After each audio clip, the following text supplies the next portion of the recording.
નમસ્કાર મિત્રો, સ્વાગત છે તમારું આપણી યુટ્યુબ ચેનલ ઇઝીગો કોચિંગમાં। મિત્રો, ઓજસ પર નવી ભરતી આવી ગઈ છે। આંકડાશાસ્ત્ર અર્થશાસ્ત્ર નિયામકની કચેરીમાં જગ્યાઓ છે। 16 જાન્યુઆરી છેલ્લી તારીખ છે।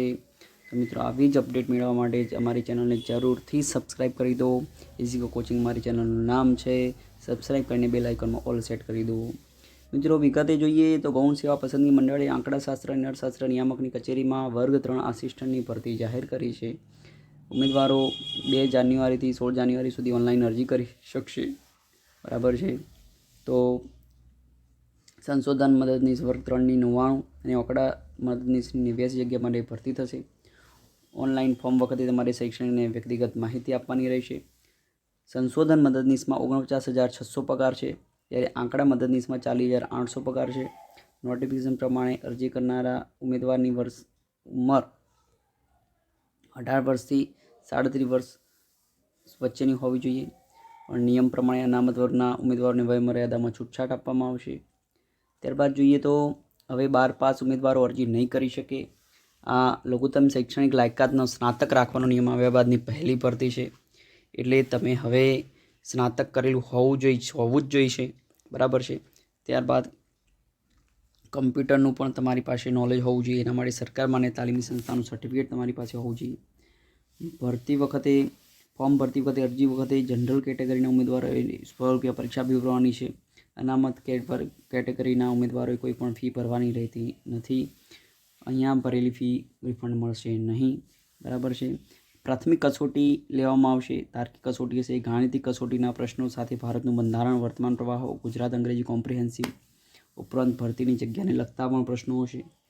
જો વધારે સંખ્યામાં ઉમેદવારો નોંધાશે તો MCQની પરીક્ષા એક સાથે અથવા એક કરતાં વધારે ભાગમાં પણ લેવાઈ શકે છે।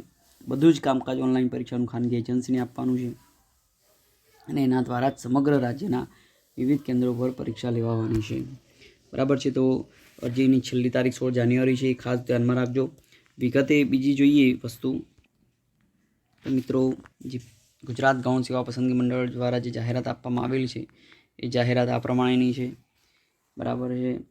તો જે મેં હમણાં વાત કરી એ પ્રમાણે સ્પર્ધાત્મક પરીક્ષા લેવાશે। મેરિટના ધોરણે પસંદગી પરીક્ષા યાદી તૈયાર કરવા માટે ઓજસની વેબસાઇટ પર ઓનલાઈન અરજીપત્રક મંગાવવામાં આવે છે। ojas.gujarat.gov.in પર તમે અરજી કરી શકશો। 2 જાન્યુઆરીથી બપોરે 2 કલાકથી લઈને 16 જાન્યુઆરી રાત્રિના 11:59 કલાક દરમિયાન ઓનલાઈન અરજી કરવાની રહેશે।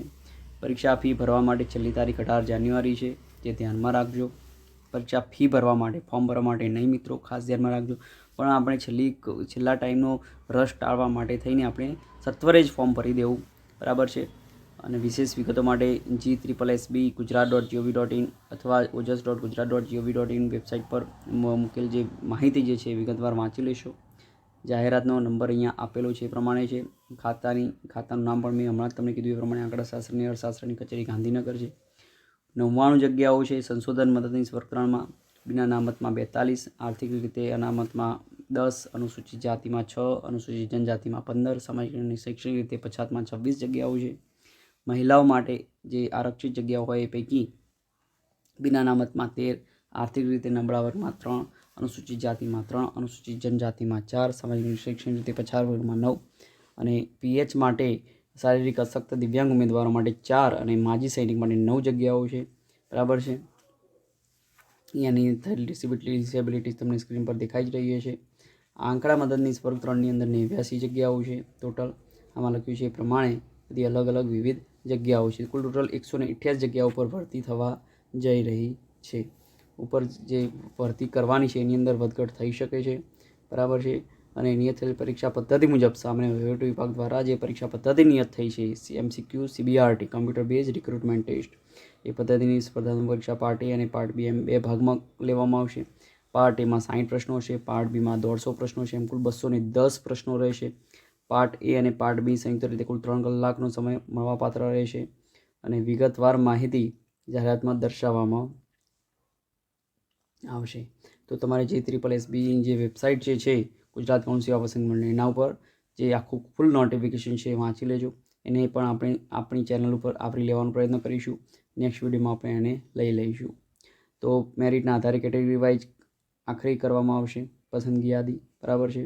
અને દરેક સંવરની વિગતવાર જાહેરાત સ્પષ્ટ વાંચી સમજી વિચારી અને તમારે અરજી કન્ફર્મ કરવાની છે. ભરતીના નિયમો પરીક્ષાના નિયમોમાં નિયત થયેલ જોગવાઈ અનુસાર જાહેરાત કરવામાં આપવામાં આવેલ છે અને શૈક્ષણિક લાયકાતના અર્થઘટન સંદર્ભે ભરતી પ્રક્રિયા દરમિયાન કોઈપણ પ્રશ્ન ઉપસ્થિત થશે તો તે અંગે સંબંધિત વિભાગનો પરામર્શ કરીને યોગ્ય તે નિર્ણય લેવામાં આવશે. 2 જાન્યુઆરીના રોજ સદર જાહેરાત બહાર પાડવામાં આવેલ છે. હસમુખ પટેલ સાહેબ સચિવશ્રી દ્વારા સદર જાહેરાત આપવામાં આવેલ છે. તો લાયકાત ધરાવતા ઉમેદવાર મિત્રો જરૂરથી અરજી કરી દેજો. આ વિડીયો ગમે હોય તો તમે એને લાઇક કરી દેજો. ચેનલને સબસ્ક્રાઈબ ના કરી દેજો. તમારા મિત્રોને પણ વિડીયો શેર કરજો. પછી આભાર સાથે જય હિન્દ જય ભારત.